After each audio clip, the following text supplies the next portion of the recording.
সুধী দর্শক সবাইকে শুভেচ্ছা জানাচ্ছি। আপনারা দীর্ঘক্ষণ অপেক্ষা করে আছেন যে কখন আজকের এই মহান অনুষ্ঠানটি শুরু হবে। আমরা উপস্থিত হয়ে গেছি, যেভাবে কথা দিয়েছিলাম এবং সময় মতো উপস্থিত হয়েছি। বরাবর আমাদের সময়ের কাটা বাংলাদেশ রাত 9টা বাজে। দর্শক, আপনারা ফেস দ্য পিপল সবসময় দেখে থাকেন এবং আপনাদের প্রতি আমি অনেক অনেক কৃতজ্ঞ।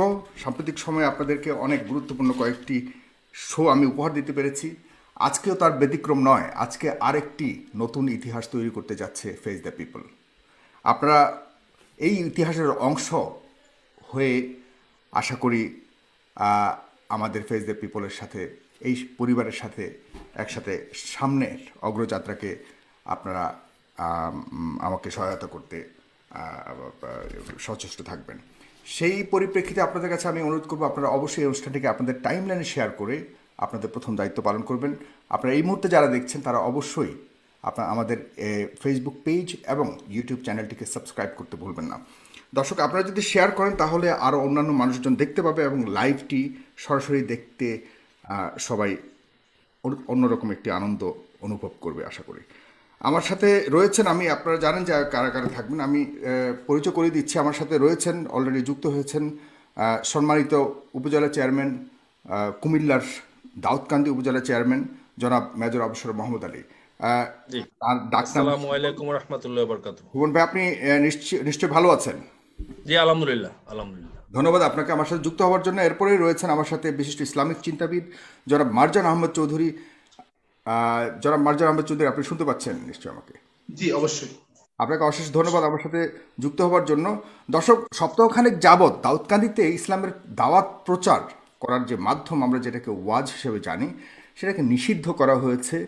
এই ধরনের একটি খবর চতুর্দিকে চাউর হয়েছে এবং আমার অনুষ্ঠানে আসবেন শুনে, জনাব মোহাম্মদ আলী সাহেব আসবেন শুনে আপনারা অনেক অনেক উদ্বিগ্নতার সাথে অপেক্ষা করছেন এবং আমাকে অনেকে প্রশ্ন করেছেন ঘটনাটা আসলে কি। আমরা জানি যে এই ধরনের একটি কথা আমাদের এই মুসলিম প্রধান দেশে এই ধরনের কথা আমরা সাধারণভাবে না মানতে পারারই কথা। তবুও তিনি কেন বলেছেন, কি আছে এর পেছনের গল্প, কেন তিনি এই ধরনের একটি সেন্সিটিভ ম্যাটারকে সামনে এনে স্ট্রংলি স্ট্যান্স নিয়েছেন, সে ব্যাপারে আমি আজকে তার কাছে জানতে চাইবো, তিনি বলবেন।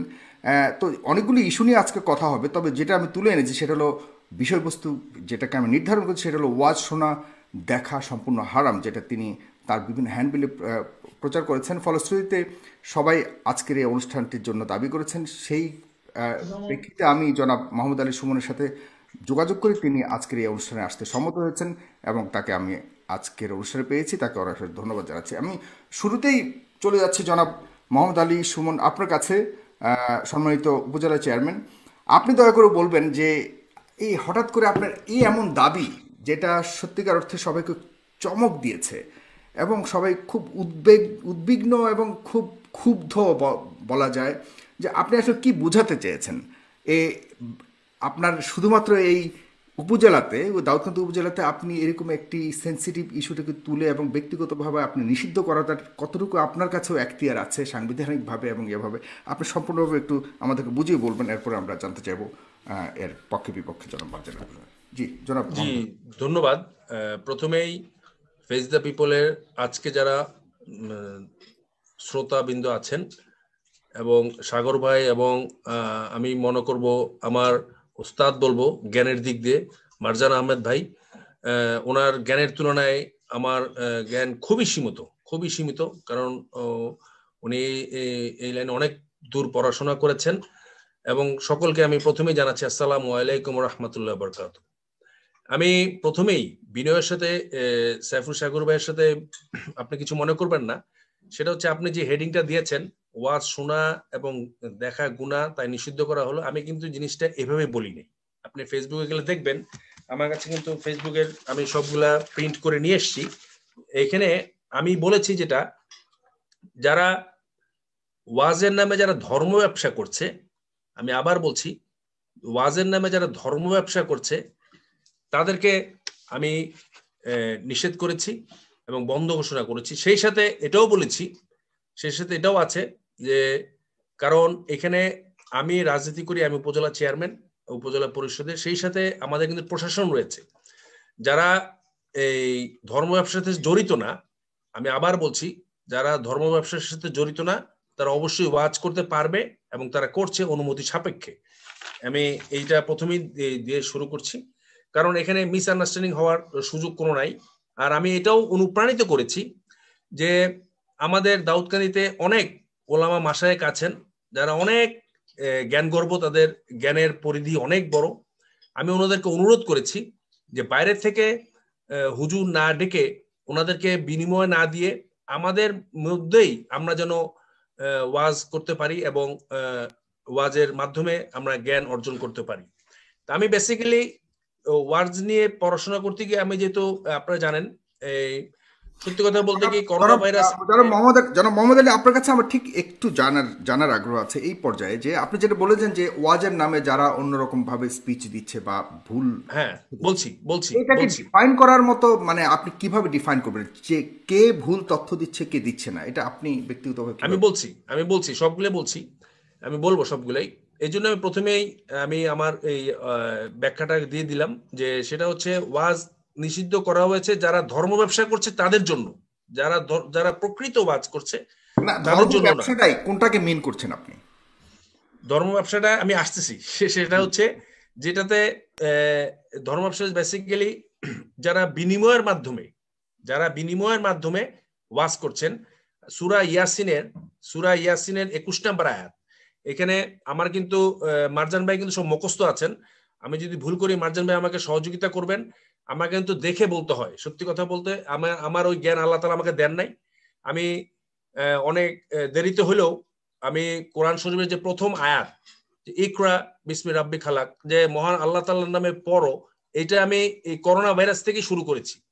যখন করোনা ভাইরাস থেকে যখন শুরু করলাম, তখন আমার কাছে মনে হয়েছে যে ইসলাম ধর্মটা খুব সহজ সরল এবং কোরআন শরীফের আয়াতগুলো খুব সহজ সরল ভাবে মহান আল্লাহ তাআলা আমাদের কাছে পাঠিয়েছেন। দেখেন মারজান ভাই, আমাকে ভুল হলে আমাকে সহযোগিতা করবেন, কারণ আপনার এই বিষয়ে অনেক পাণ্ডিত্য রয়েছে, জ্ঞান রয়েছে। আমার ভুল হইতেই পারে, প্রথমে আমি ক্ষমা চেয়ে নিচ্ছি। সূরা ইয়াসিনের 21 নম্বর আয়াত, এখানে মহান আল্লাহ তাআলা বলেছেন, তোমরা তাদেরকে অনুসরণ করো যারা দ্বীন বিষয়ে কোনো পারিশ্রমিক চায় না এবং তারা সুপথ প্রাপ্ত। দ্বিতীয় আয়াত যেটা আছে সূরা, আমার কাছে যেগুলো আরো অনেক আয়াত থাকতে পারে যেটা মারজান ভাই বলতে পারবেন, সূরা আনামের 90 নম্বর আয়াত, এখানে মহান আল্লাহ তাআলা বলেন, তারা সেই লোক যাদেরকে আল্লাহ তাআলা পথ প্রদর্শন করেছেন, অতএব আপনি তাদের পথ অনুসরণ করুন। আপনি বলে দিন, আমি তোমাদের কাছে এর জন্য কোনো পারিশ্রমিক চাই না। এটা তো সারা বিশ্বের জন্য উপদেশ বাণী। সূরা বাকারার 174 নম্বর আয়াত, নিশ্চয়ই আল্লাহ তাআলা বলেন, নিশ্চয়ই যারা সেসব বিষয় গোপন করে যা আল্লাহ কিতাবে নাজিল করেছেন এবং সেজন্য অল্প মূল্য গ্রহণ করে, তারা আগুন ছাড়া নিজেদের পেটে আর কিছুই ঢুকায় না।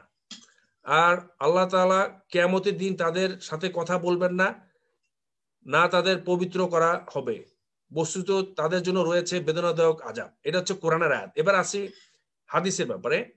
সেটা হচ্ছে মহান আল্লাহ তাআলা আমাদের নবী বলেছেন, তোমরা কোরআন পড়ো, তার উপর আমল করো, আর তাতে সীমালঙ্ঘন করো না, তার ব্যাপারে শৈথুল্য করো না, তার বিনিময়ে খেও না এবং তাকে নিয়ে রিয়া করো না।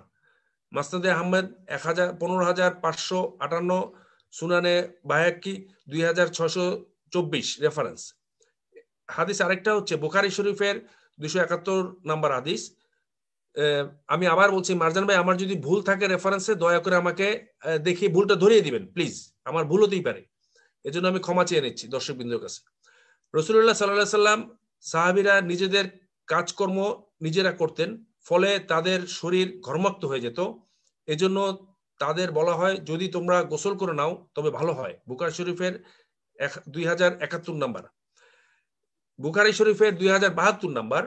রাসূলুল্লাহ সাল্লাল্লাহু আলাইহি সাল্লাম বলেন, নিজের হাতের শ্রমে উপার্জিত জীবিকার চেয়ে উত্তম আহার কেউ কখনো গ্রহণ করেনি। আল্লাহ নবী দাউদ আলাইহিস সালাম নিজ হাতে উপার্জন করে জীবিকা নির্বাহ করতেন। এটা হচ্ছে বুখারী শরীফের 2071 নাম্বার। এবার আসি যেটা মারজান ভাই আমাকে সহযোগিতা করবেন, সেটা হচ্ছে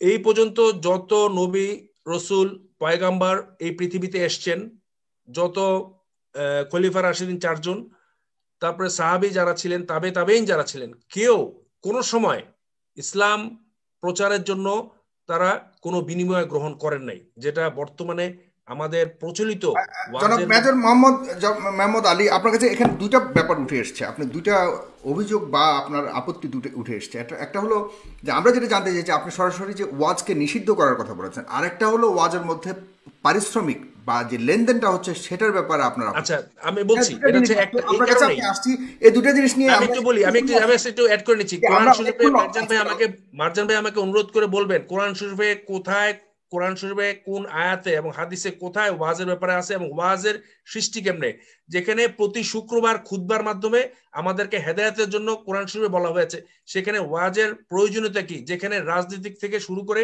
সবকিছু। দেখেন ওয়াজের মধ্যে কি হয়, আমি এটা একটু বলি। কি হয় সেটার বিষয়ে আসছি, এটা আমরা দীর্ঘ আলোচনা করব, সেটা নিয়ে আসছি। আগে যেটা প্রশ্ন আপনি করেছেন সেটা নিয়ে একটু আমরা মারজান আহমেদ চৌধুরী আপনার কাছে জানতে চাচ্ছি, কিন্তু দর্শক আপনারা অবশ্যই শেয়ার করবেন। এবং পাশাপাশি আমি জনাব মেজর মোহাম্মদ আলী আপনার কাছে অনুরোধ করবো, আপনাকে আমি লাইভের লিঙ্কটা দিয়েছি আপনার হোয়াটসঅ্যাপে, আপনি দয়া করে সেখান থেকে নিয়ে আপনার টাইম লাইনে দিবেন। আপনার পেজে সেখানে হাজার হাজার মানুষ আপনাকে দেখার জন্য বসে আছে। এবং মারজান আহমেদ চৌধুরী আপনি একই কাজ করবেন। জি, মারজান আহমেদ চৌধুরী আপনার কাছে দুটি জিনিস জানতে চেয়েছে এবং আপনি বলবেন ইসলামের আলোকে কি বলে আসলে ওয়াজ সম্পর্কে। জনাব মারজান আহমেদ চৌধুরী। আচ্ছা, ধন্যবাদ সাগর ভাই, ধন্যবাদ জনাব মেজর মোহাম্মদ আলী, এবং যারা দেখছেন সবাইকে আমি স্বাগতম জানাচ্ছি। সম্মানিত দর্শক, আমাকে কি শুনতে পাচ্ছেন আপনি সাগর ভাই? একদম ক্লিয়ার শোনা যাচ্ছে, দেখা যাচ্ছে, আপনি বলুন।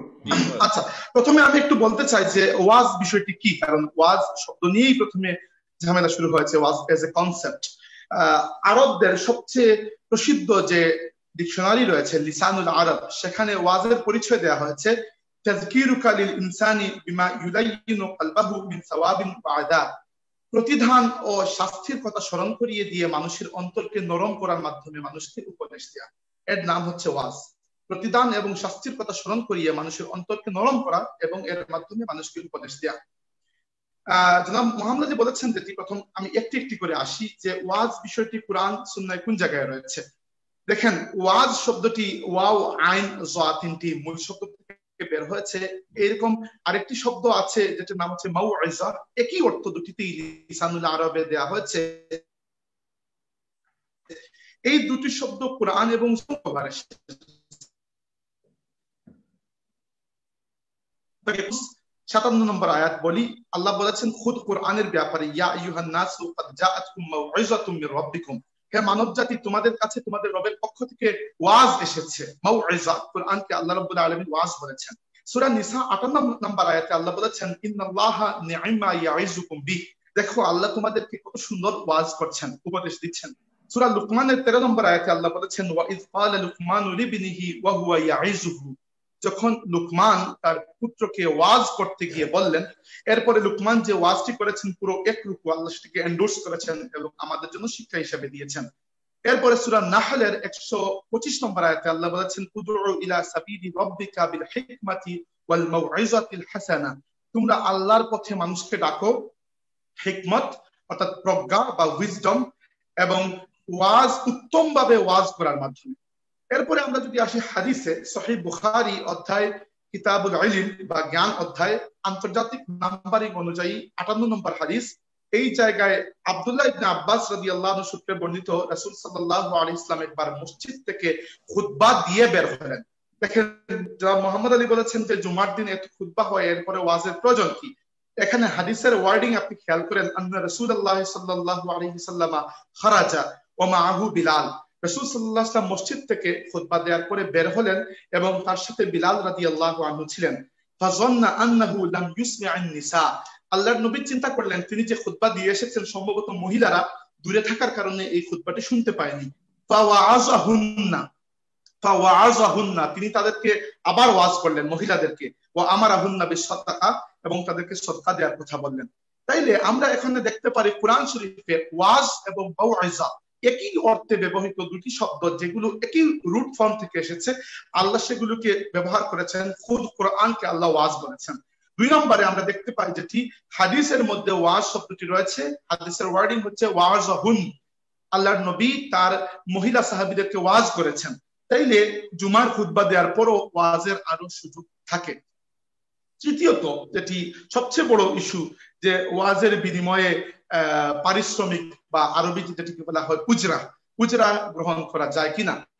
এখানে জনাব মোহাম্মদ আলী যে আয়াতগুলো কোট করেছেন, আমি তাকে এই বিষয়ে একটু কথা বলতে চাই। যখন আপনি কোনো বিষয়কে হারাম বলবেন, খেয়াল করুন, পছন্দ অপছন্দনীয় বলা এক জিনিস, যখন আপনি হালাল বা হারাম বলবেন তখন আপনাকে দুটি ক্রাইটেরিয়া মেনটেন করতে হয়। একটি হচ্ছে কাতঈয়ুস সুবুত, আর একটি হচ্ছে কাতঈয়ুদ দালাইল।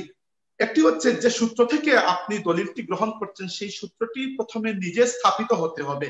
এই দিক থেকে জনাব মোহাম্মদ আলীর সূত্রগুলো স্থাপিত, কারণ তিনি কোরআনের আয়াত ব্যবহার করেছেন, এখানে কোনো সন্দেহ নেই। আরেকটি হচ্ছে কাতঈয়ুদ দালালাহ, অর্থাৎ যে সূত্রটি আপনি ব্যবহার করছেন সেটি আপনার কথাকে স্পষ্ট করে সাপোর্ট করতে হবে। আমি আপনাকে উদাহরণ দিই, কোরআন শরীফে আল্লাহ বলেছেন হুররিমাত আলাইকুমুল মাইতা, তোমাদের জন্য মৃত প্রাণী ভক্ষণ করা হারাম করা হয়েছে। আল্লাহ বলেছেন হুররিমাত আলাইকুম উম্মাহাতুকুম ওয়া বানাতুকুম, তোমাদের জন্য তোমাদের মা এবং কন্যাদেরকে বিবাহ করা চূড়ান্তভাবে হারাম করা হয়েছে। আল্লাহ বলেছেন আহাল্লাল্লাহুল বাইআ, আল্লাহ ব্যবসাকে হালাল করেছেন, ওয়া হাররামাদ রিবা, এবং সুদকে হারাম করেছেন। এরকম স্পষ্ট করে রব্বুল আলামিনের পক্ষ থেকে ডিক্লারেশন আসতে হবে যে কোনো কিছু হারাম করা হয়েছে। কারণ আল্লাহর নবী সাল্লাল্লাহু আলাইহি ওয়াসাল্লামের একটি হাদিস রয়েছে সহিহ বুখারী এবং সহিহ মুসলিম, দুই জায়গায় আল্লাহ নবী বলেছেন আল হালালু বাইয়িনুন ওয়াল হারামু বাইয়িনুন, হালাল স্পষ্টভাবে হালাল, হারাম স্পষ্টভাবে হারাম, ওয়া বাইনাহুমা আল মুতাশাবিহাত, এবং এই দুইয়ের মধ্যবর্তী যেগুলো স্পষ্ট নয় সেগুলো হচ্ছে এক ধরনের ধোঁয়াশা, লা ইয়ালামুহা কাসীরাম মিনান নাস, বেশিরভাগ মানুষ এগুলো সম্পর্কে জানে না। তার মানে হালাল হারামের ফতোয়া যখন আপনি দিচ্ছেন তখন এগুলোকে কাতঈয়ুস সুবুত, নির্দিষ্টভাবে স্থাপিত কোন সূত্র থেকে ব্যবহার করতে হবে, যেটি মেজর মোহাম্মদ আলী করেছেন, কোরআনের সূত্র ব্যবহার করেছেন, আই থ্যাংক হিম। দ্বিতীয়টি যেটি তিনি করেননি সেটি হচ্ছে কাতঈয়ুদ দালালা, যেটি কুরআন শরীফের আয়াত শুধুমাত্র এটি বলছে যে নবীরা কোনো উজরাত গ্রহণ করেননি, কিন্তু কুরআন শরীফের আয়াত এটি স্পষ্ট করছে না যে আমাদের জন্য উজরাত গ্রহণ করা হারাম। বরং আমি তাকে তাফসীর থেকে বুঝিয়ে দিচ্ছি যে উম্মতের ইতিহাসে 300 হিজরির পর থেকে নিয়ে আজ পর্যন্ত পুরো মুসলিম উম্মতের প্রত্যেকটি আলিম একমত যে দ্বীনি কোনো কাজ বা শিক্ষা দেওয়ার মাধ্যমে পারিশ্রমিক গ্রহণ করা জায়েজ। কিভাবে? তাদের যে যুক্তি হচ্ছে 300 হিজরির আগ পর্যন্ত ইসলামী রাষ্ট্রগুলো দাঈ এবং মুবাল্লিগ, আলিম, মুফতি এদের ভরণ পোষণের দায়ভার গ্রহণ করত। এরপরে এই ইসলামিক স্কলারশিপটি প্রাইভেট হয়ে গেল। তখন যারা ইসলামের জন্য তাদের নিজের শ্রম এবং শক্তি ব্যয় করতেন এদের একটি মূল্য দেওয়া লাগতো, কারণ হচ্ছে এরা অন্য কোনো কাজে আর জীবিকা অর্জন করতে পারতেন না। এজন্য এরপর থেকে উলামায়ে কেরাম এটিকে হালাল করেছেন। এরপরে মোহাম্মদ আলী সাহেব যে আয়াতগুলো আমাকে প্রেজেন্ট করেছেন আমি সেগুলোর একটু ব্যাখ্যা করতে চাই। তিনি প্রথমে যে ধরনের আয়াত ব্যবহার করেছেন, এই আয়াত অনেকগুলো কোরআন শরীফে রয়েছে, একটি আমি বলছি।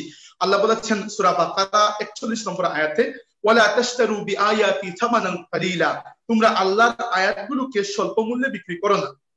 এখানে প্রত্যেকটি তাফসীরকে স্টাডি করে ইমাম তাহুর ইবনে আশুর রাহমাতুল্লাহি আলাইহি যে ব্যাখ্যাটি দিয়েছেন, প্রত্যেকটি তাফসীরকে স্টাডি করে তিনি বলেছেন আস-সামানু আল মাকসুদু হুনা ইরদাউল আম্মা, এখানে স্বল্প মূল্য গ্রহণ করো না অর্থ হচ্ছে জনগণের সন্তুষ্টি কামনায় তোমরা আল্লাহর আয়াতগুলোকে বিকৃত করো না। 2 নম্বর অর্থ হচ্ছে বিআন গায়িরু লাহুম আহকামাদ দীনি আলা মা ইউআফিকু আহওয়াআহুম, নিজের খেয়াল খুশির প্রবৃত্তির চাহিদা মেটাতে গিয়ে আল্লাহর আয়াতকে বিকৃত করো না। 3 নম্বর হচ্ছে আও ইনতিহালিল ইলমি লিআনফুসিহিম মা আন্নাহুম জাহিলুন, নিজে মূর্খ হয়েও জ্ঞানীর লেবাস ধরে মানুষকে বিভ্রান্ত করো না। তাইলে আমরা বুঝতে পারলাম যে আল্লাহর আয়াতকে স্বল্প মূল্যে বিক্রি করো না, এর অর্থ হচ্ছে আল্লাহর আয়াতগুলোকে তোমার নিজের এবং মানুষের সন্তুষ্টির জন্য বিকৃত করে উপস্থাপন করো না। 2 নম্বর ক্যাটাগরির যে আয়াত জনাব মোহাম্মদ আলী উপস্থাপন করেছেন সেগুলো হচ্ছে, এর মধ্যে একটি আয়াত পড়ি সূরা ইয়াসিনের, আল্লাহ বলেছেন ইত্তাবিউ মান লা ইয়াসআলুকুম আজরান ওয়া হুম মুহতাদুন, তোমরা তাদের অনুসরণ করো যারা তোমাদের কাছ থেকে উজরাত গ্রহণ করে না এবং যারা সুপ্রাপ্ত। এখানে তাফসীর খুলে আপনি দেখতেন প্রত্যেকটি তাফসীরে লেখা আছে এখানে আল্লাহ রাব্বুল আলামিন নবীদের কথা বলেছেন। ইমাম কুরতুবী যিনি কুরআন শরীফের হুকুম আহকাম সংক্রান্ত আয়াতগুলো নিয়ে তাফসীর লিখেছেন এবং তার তাফসীর সারা বিশ্বে প্রসিদ্ধ, তিনি বলেছেন ওয়া আন্না হাযা হুয়া সিফাতুল মুরসালিন, এটি হচ্ছে নবীদের পথ, নবীদের নবুয়তের কোনো বিনিময় হয় না। নবীদের নবুয়তের কোনো বিনিময় হয় না। কেন হয় না? সৌদি আরবের একটি ফতোয়া আছে, তাদের যে ফতোয়া কমিটি আল-লাজনাতুল ফাতাওয়া আদ-দাইমা, তারা বলেছে যে যখন একজন মানুষ কোনো ফরজ ইবাদত করেন যেটি তার নিজের জন্য, এর কোনো বিনিময় হয় না। উদাহরণস্বরূপ রাসূল সাল্লাল্লাহু আলাইহি ওয়াসাল্লাম বলেছেন, তোমরা কোরআন শরীফ তিলাওয়াতের বিনিময় গ্রহণ করো না, কারণ এর সওয়াব তুমি নিজে দিচ্ছ। কিন্তু একজন মানুষ যখন তার নিজেকে ছাড়া অন্যের কাছে আল্লাহর দ্বীন পৌঁছে দেয় এবং ইসলামের মাধ্যমে অন্য কারো উপকার করতে চায়, তখন তার যে সময় এবং শ্রম ব্যয় হচ্ছে, এর একটি উজরত সে গ্রহণ করতে পারে। এটি বলেছেন ইমাম কুরতুবী সহ বাকি সমস্ত আলিম। কারণ কি? কারণ দেখেন, নবীদের উপর নবুয়ত পালন করা ফরজ ছিল। আল্লাহ বলেছেন, ইয়া আইয়ুহার রাসূলু বাল্লিগ মা উনজিলা ইলাইকা মির রাব্বিক, হে রাসূল আপনি মানুষের কাছে আপনার রিসালাতকে পৌঁছে দিন। ডাইরেক্ট কমান্ড, এটি রাসূলের উপর ফরজ ছিল। কিন্তু আমি যেরকম নামাজ আদায় করা আমার জন্য ফরজ, অন্য কাউকে ইসলাম শিক্ষা দেওয়া প্রত্যেকটি মুসলমানের উপর ফরজে আইন নয় বলেই উলামায়ে কিরাম মতামত ব্যক্ত করেছেন। যেহেতু যেটি আমার উপর ফরজে আইন নয়, আমি সেটি মানুষকে সময় দিতে চাচ্ছি, মানুষকে আমার শ্রমটুকু দিতে চাচ্ছি, এই জন্য আমার যে সময় এবং শ্রম ব্যয় হচ্ছে, এর বিনিময়ে উজরত গ্রহণ করাকে প্রত্যেক আলিম 300 হিজরির শতাব্দীর পরবর্তী প্রত্যেক আলিম জায়েজ বলেছেন। এখানে আমি রাসূল সাল্লাল্লাহু আলাইহি ওয়াসাল্লামের একটি হাদিস দিয়ে আমার কথাকে আপাতত শেষ করছি। আল্লাহর নবী সাল্লাল্লাহু আলাইহি ওয়াসাল্লামের হাদিস রয়েছে, একটা মিনিট আমাকে সময় দেন। হাদিস রয়েছে সহিহ বুখারী, হাদিস নম্বর হচ্ছে 5737, ইন্টারন্যাশনাল নাম্বারিং অনুযায়ী, অধ্যায় চিকিৎসা অধ্যায়, সহিহ মুসলিম সালাম অধ্যায়, হাদিস নম্বর 2201। রাসূল সাল্লাল্লাহু আলাইহি ওয়াসাল্লামের কাছে কিছু সাহাবী আসলেন, ইয়া রাসূলুল্লাহ, আমরা একজন মানুষকে ফু দিয়েছিলাম যাকে স্করপিয়ন কামড় দিয়েছিল। আমরা কোরআন শরীফ পড়ে ফু দিয়েছিলাম, ঝাড়ফুঁক করেছিলাম, সে ভালো হয়ে গেছে। তাকে আমরা কোরআন শরীফের মাধ্যমে উপকার দিয়েছি, ভালো হয়ে গেছে। এবার তারা আমাদেরকে হাদিয়া দিতে চাচ্ছে, আমরা কি হাদিয়া নেব? রাসূল সাল্লাল্লাহু আলাইহি ওয়াসাল্লাম জবাব দিয়েছেন, ইন্না আহাক্কা মা আখাযতুম আলাইহি আজরান কিতাবুল্লাহ, তোমরা যেসব কাজের বিনিময়ে পারিশ্রমিক গ্রহণ করো, তার মধ্যে আল্লাহর কিতাব কোরআনের সবচেয়ে বেশি দাবি যে তোমরা কোরআনের বিনিময়ে সবচেয়ে বেশি হাদিয়া গ্রহণ করবে। মুসলিম শরীফের ভার্সনে এই হাদিসটির সাথে আরেকটি শব্দ যুক্ত হয়েছে। আল্লাহ নবী বলেছেন, খুলু মিনহুম, তোমরা হাদিয়া গ্রহণ করো, ওয়াদরিবু লি বিসাহমিম মাআকুম, এবং তোমাদের থেকে আমার জন্য একটি অংশ রেখে দিও। রাসূল সাল্লাল্লাহু আলাইহি ওয়াসাল্লাম নিজে হাদিয়া কবুল করেছেন, কিন্তু এই হাদিয়াটা নবুয়তের বিনিময় নয়। এই হাদিয়াটা নবুয়তের বিনিময় নয়, এটি নবীদের জন্য ফরজ ছিল নবুয়ত মানুষের কাছে পৌঁছে দেয়া। যেভাবে আমার জন্য ফরজ নামাজ পড়া, যেভাবে আমি নামাজ পড়ে নিজের জন্য, কোরআন শরীফ তেলাওয়াত করে নিজের জন্য কোনো পারিশ্রমিক চাইতে পারি না, নবী যে দায়িত্বটা তিনি নিয়ে এসেছেন তার উপর ফরজ, সেই দায়িত্বের জন্য তিনি কোনো পারিশ্রমিক চাইতে পারেন না। কিন্তু যখন আমি মানুষকে উপকার করি, এর বিনিময় নেওয়া যায়। আবু বকর রাদিয়াল্লাহু আনহু যখন মুসলিম বিশ্বের খলিফা হয়েছেন, উমর রাদিয়াল্লাহু আনহু এবং আবু উবাইদা, এরা দুজন আবু বকর রাদিয়াল্লাহু আনহুর জন্য একটি বেতন নির্ধারণ করেছিলেন যেন তিনি তার কাজটি সুষ্ঠুভাবে পালন করতে পারেন। সরকারি কোষাগার থেকে সেটি সরকারি কোষাগার থেকে আমি বলছি, আমি সেটিও বলবো আপনাকে যদি সময় দেন। সরকারি এবং মারজান আহমেদ চৌধুরী, আমি আপনার কাছে পরবর্তী আবারও আসছি। জনাব মোহাম্মদ আলী, আপনার কাছে আবারও যাচ্ছি। আপনি এতক্ষণ শুনেছেন, আপনার কাছে অনেকেই প্রশ্ন করেছে। আমি গতকাল যখন আপনাদের এই অনুষ্ঠান শুরু করার কথা বলেছি, সবাইকে প্রশ্ন আহ্বান করেছেন, সেখানে অনেকেই প্রশ্ন করেছে। আমার নিজের আর প্রশ্নের, আসলে নিজ থেকে প্রশ্নের আর প্রয়োজন হয়নি। মানুষের কিছু কিছু প্রশ্নের আমি যুক্ত করবো আপনাদের আলোচনার কিছু কিছু অংশে। সেখানে আমি একটি প্রশ্ন আপনার কাছে এখন দিচ্ছি, আপনি আগের আলোচনার সাথে যুক্ত করে আপনার বক্তব্য এখন দিবেন। আমাদের সংবিধানের 2য় অধ্যায় রাষ্ট্র পরিচালনার মূলনীতি 12 নং অনুচ্ছেদে বলা হয়েছে, যে প্রশ্নটি করেছেন জনাব তাহমিদ আল তানভীর, তিনি বলেছিলেন, আমার কাছে আমি লিখে পাঠিয়েছেন, যে নিরপেক্ষতা, ধর্মীয় স্বকীয়তার কথা বলা হয়েছে, স্বাধীনতার কথা বলা হয়েছে। 3য় অধ্যায় মৌলিক অধিকারের 41 নং অনুচ্ছেদে ও ধর্মীয় স্বাধীনতার কথা বলা হয়েছে, ও 37 নং অনুচ্ছেদে সমাবেশ করার স্বাধীনতা দেওয়া হয়েছে। ওয়াজ মাহফিল ও মুসলমানদের ধর্মীয় গান শিক্ষার একটা সমাবেশ ও ধর্মীয় রীতিনীতি, এটা আমাদের সমাজের একটা অংশ হয়ে দাঁড়িয়েছে। এছাড়া ওয়াজ মাহফিলকে আমাদের দেশের একটা সংস্কৃতির বিশাল অংশ হিসেবে তুলে ধরাটা ভুল হবে না। সাধারণভাবে বলতে গেলে আমাদের দেশে নিরক্ষর, শিক্ষিত, কর্মব্যস্ত সাধারণ মানুষের ধর্ম শিক্ষার একমাত্র লাইভ পথ বলতে তিনি এই ওয়াজ মাহফিলকেই বুঝিয়েছেন একসাথেই। এবং কোরআনের তাফসিরত, ওয়াজ মাহফিল অনুষ্ঠান, এটা মুসলমানদের ধর্মীয় রীতিনীতির অনুষ্ঠান হয়ে দাঁড়িয়েছে। এটা নিষিদ্ধ করলে 12 নং অনুচ্ছেদে অনুযায়ী ধর্ম নিরপেক্ষতার বিষয়টি বজায় থাকলো কি না, এটা আপনার কাছে প্রশ্ন করেছে। এবং 41 নং অনুচ্ছেদ অনুযায়ী ধর্মীয় স্বাধীনতার 37 নং অনুযায়ী সমাবেশ করার যে আরেকটি অধিকার, সেটা কি বজায়, আপনি কি বাধাগ্রস্ত করলেন কিনা, সে ধরনের প্রশ্ন তিনি করেছেন। এ ব্যাপারে আপনি বলুন আগের জনাব মোহাম্মদ। ধন্যবাদ। আমি কিন্তু আপনার আলোচনার প্রথমেই বলে দিয়েছি যে অবশ্যই ওয়াজ করতে পারবে প্রশাসনের অনুমতি সাপেক্ষে। আপনি নিশ্চয়ই খেয়াল করেছেন, কারণ দেশে একটা সরকার রয়েছে, সরকারের বিভিন্ন নীতিমালা রয়েছে। আমি কিন্তু সংবিধানে আমাকে স্বাধীনতা দিয়েছে বলে যা ইচ্ছে তাই করার অধিকার কিন্তু এই সংবিধান দেয়নি, অবশ্যই। সো আপনি যেমন কি কারণে সরকারের অনুমতি লাগবে, কি পরিস্থিতিতে এই সৃষ্টিটা হয়েছে, মারজান ভাই আপনি আমাকে সহযোগিতা করবেন। বর্তমানে বাংলাদেশে, আমি আবার বলছি, সবাই কিন্তু সব ওয়াজ কিন্তু খারাপ না। আমি নিজেই ওয়াজ শুনি, আমি সবসময় ওয়াজ শুনি, এবং অনেক হুজুরের ওয়াজ আমার খুব ভালো লাগে। যেমন আমি আপনাকে একজনের নাম ধরার দরকার নেই, নাম বাদ দেন, পরে মানুষ বলবে আপনি ওই দলের। এটি একটি খুব রিস্কি বিজনেস, শুনেন, নাম আমিও বলবো না আপনার। ঠিক আছে, সরি। না, এখানে আরেকটি প্রশ্ন উঠতে পারে মোহাম্মদ আলী ভাই। আমি আপনার পক্ষেই বলছি মারজান আহমেদ চৌধুরী আপনার কাছে, কেন এই ধরনের বিজনেসের যে প্রশ্নটা আপনি প্রশ্নগুলি আমি বলবো, আপনি তো অনুষ্ঠান আমি বলবো, তাহলে সেখানে বহু প্রশ্ন আসতে পারে। আচ্ছা, আমি নাম বলছি না, আমি বলতেছি, নাম বললেও বা প্রশ্ন সমস্যাটা কোথায় সেটা আমি বলছি। আচ্ছা, আপনি যে ওয়াজের কথা বলেছেন, আমি একটা ভিডিও দেখাচ্ছি। এই যদি ওয়াজের অবস্থা হয় তাহলে কে কাকে সম্মান করবে, দেখেন।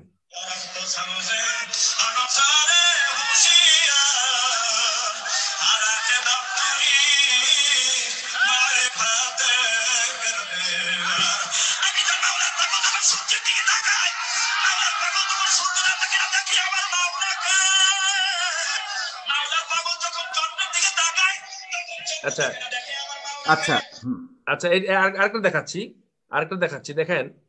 একটাতেই যথেষ্ট। সুমন ভাই, বুঝতে পারছি, সাগর ভাইও জানেন, আমিও জানি, সুমন ভাইও জানেন যে বাংলাদেশে সেটা আমরা আসবো। আমার কাছে এরকম 100টা আছে, 100টা। আমি কিন্তু অবশ্যই, কেন থাকবে না। আপনি এখন এগুলা ওইটার কারণে সম্পূর্ণভাবে ওয়াজকে হারাম বলা এবং নিষিদ্ধ করা কতটুকু যুক্তিযুক্ত সেটা বলবেন। না, আমি তো বললাম তো, আমি আবার বলছি যে আমি কিন্তু বলেছি যেখানে ধর্ম ব্যবসা হচ্ছে, যেখানে আপনি রাজনীতিক, আমি বলতেছি ওয়াজের নামে যদি ইসলামকে বিকৃত করা হয়, কিভাবে বিকৃত করা হচ্ছে? আপনার নারীর ক্ষমতায়ন নিয়ে কথা বলা হচ্ছে। আপনি কিভাবে বিকৃত করা হচ্ছে? ইন্টারনেট টেলিভিশনকে, তাদেরকে ইন্টারনেট টেলিভিশন দেখা বলে হারাম, এটা বলা হচ্ছে। আচ্ছা, বিদ্বেষ ছড়ানো হয়, অন্য ধর্মকে অবজ্ঞা করা হয়। মারজান ভাই আমাকে বলবেন এগুলাকে ইসলাম এলাও করে কিনা, প্লিজ হেল্প মি। অন্য ধর্মকে অবজ্ঞা করা হয়, ফিতনা সৃষ্টি করা হয়, সমাজ রাষ্ট্রের নিরাপত্তা হুমকি সৃষ্টি করা হয়, উগ্রবাদকে উস্কে দেওয়া হয়, কারো চরিত্র হনন করা হয়। ওয়াজের মধ্যে যাচ্ছেতা ভাষায় এক দলের বক্তাকে আরেক দলের তুচ্ছতাচ্ছিল্য করছেন, অশ্রাব্য ভাষায় হুমকি ধামকি দিচ্ছেন, ইহুদি নাসারাদের দালাল বলছেন, জাহান্নামী বলছেন, কথায় কথায় কাফের বলছেন, কথায় কথায় জাহান্নামের চলে যাবেন বলছেন, নাস্তিক মুরদাদের দোসর বলছেন, নানাভাবে বিষয় উদ্ঘাত করা হচ্ছে। আমি মারজান ভাইয়ের কাছে জানতে চাই এগুলো কি ইসলাম এলাও করে কিনা। সর্বোপরি সবচেয়ে জিনিস যেটা সবচেয়ে খারাপ সেটা হচ্ছে ওয়াজে গীবত করা হয়, একজনের নামে আরেকজন গীবত করতেছে। মহান আল্লাহ তাআলা সূরা হুজরাতে 12 নম্বর আয়াতে বলছেন, আর তোমরা অন্যের দোষ খুঁজে বেড়াবে না। ওয়াজে তো সবাই একজনের দোষ আরেকজন খুঁজে বেড়াচ্ছে, এই পরিপ্রেক্ষিতে আপনার বক্তব্য শুনতে চাই মারজান ভাই। ধন্যবাদ। জি, আমি কি বলবো? জি, আপনি বলুন। আচ্ছা, সেই প্রশ্নের আগে গতবার একটি প্রশ্ন রয়ে গিয়েছিল, সেটি জবাব আমি দিচ্ছি। ইমাম কুরতুবীর তাফসীর থেকে উনি বলেছিলেন যে আবু বকর রাদিয়াল্লাহু আনহুর জন্য সরকারি পক্ষ থেকে নির্ধারণ করা হয়েছিল পারিশ্রমিক, কিন্তু বর্তমানে অবস্থা তো মুসলমানরা দেয়, সেটির বিষয়টা কি? ইমাম কুরতুবী বলেছেন, ইয়াজিবু আলাল ইমামি আন ইউআইনা লিইকামাতি দ্বীনি ইয়ানাতাহু। মুসলিম বিশ্বের রাষ্ট্রপ্রধানের উপর ওয়াজিব হচ্ছে তারা ইসলামের প্রচার প্রসারে এক ধরনের কিছু অর্থ নির্ধারণ করে রাখবে এবং এগুলো ব্যয় করবে। ওয়া ইল্লা ফাআলা আল মুসলিমিন, যদি তারা সেটি না করে তাহলে এটি মুসলমানদের দায়িত্ব, তারা এই প্রচার প্রসারে অর্থ ব্যয় করবে। এবার আসি ওই যে পদ্ধতিগত বিষয়। আচ্ছা, আপনাকে প্রশ্ন করি মারজান ভাই, বাংলাদেশ সরকার, আওয়ামী লীগ সরকার কি এই বিষয়ে অর্থ ব্যয় করছে না? আওয়ামী লীগ, শুনেন আমি আপনাকে বলি, আওয়ামী লীগ সরকার অর্থ ব্যয় করছে না আমি বলছি না, কিন্তু আওয়ামী লীগ সরকার ধরেন মসজিদ তৈরি করছে, এবং মসজিদ তৈরি করার ফলে আপনি কি জানেন আমার দাউদকান্দি উপজেলায় গর্বের সাথে বলতে পারি, যদি কোনো সময় কুমিল্লা যান, চট্টগ্রামে যান, দয়া করে মসজিদটা রেডি হয়ে যাচ্ছে, ইসলামিক সেন্টার করা হয়েছে, 493টা উপজেলায় 493টা দৃষ্টিনন্দন ইসলামিক আমি সেন্টার স্বীকার করছি আপনার কথা, আমি বলি আমাকে হ্যাঁ আপনি বলেছেন। আচ্ছা, যেটি বলা হচ্ছে যে ওই ইসলামী তালিম যেগুলো, সেগুলোর ক্ষেত্রে সরকার যদি মূল্য নির্ধারণ করে দেয়, তাহলে উলামায়ে কেরামের ফতোয়া হচ্ছে 300 হিজরির আগের, তাহলে আর মূল্য নেওয়া যাবে না। কিন্তু দেখেন, আপনি একটি মাদ্রাসা তৈরি করলেন বা একটি ইসলামিক সেন্টার বা একটি মসজিদ তৈরি করলেন, আপনি এবার কিতাবী কথা থেকে বাস্তবিক কথায় আসুন। বাংলাদেশের মানুষের যে অবস্থা বর্তমান সময়ে ইসলামের প্রেক্ষিতে যদি কথা বলতে চাই, ওয়াজের মতো সহজ বিষয় যেখানে কিছুই করার নাই, আপনি শুধু বসে বসে শুনবেন, সেই জায়গায় মানুষকে আনা যাচ্ছে না।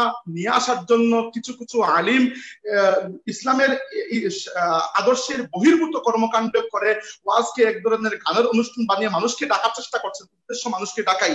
সেই সকল মানুষ সবাইকে আপনি শিক্ষা প্রতিষ্ঠানে নিয়ে গিয়ে শিক্ষা দেবেন, সেটি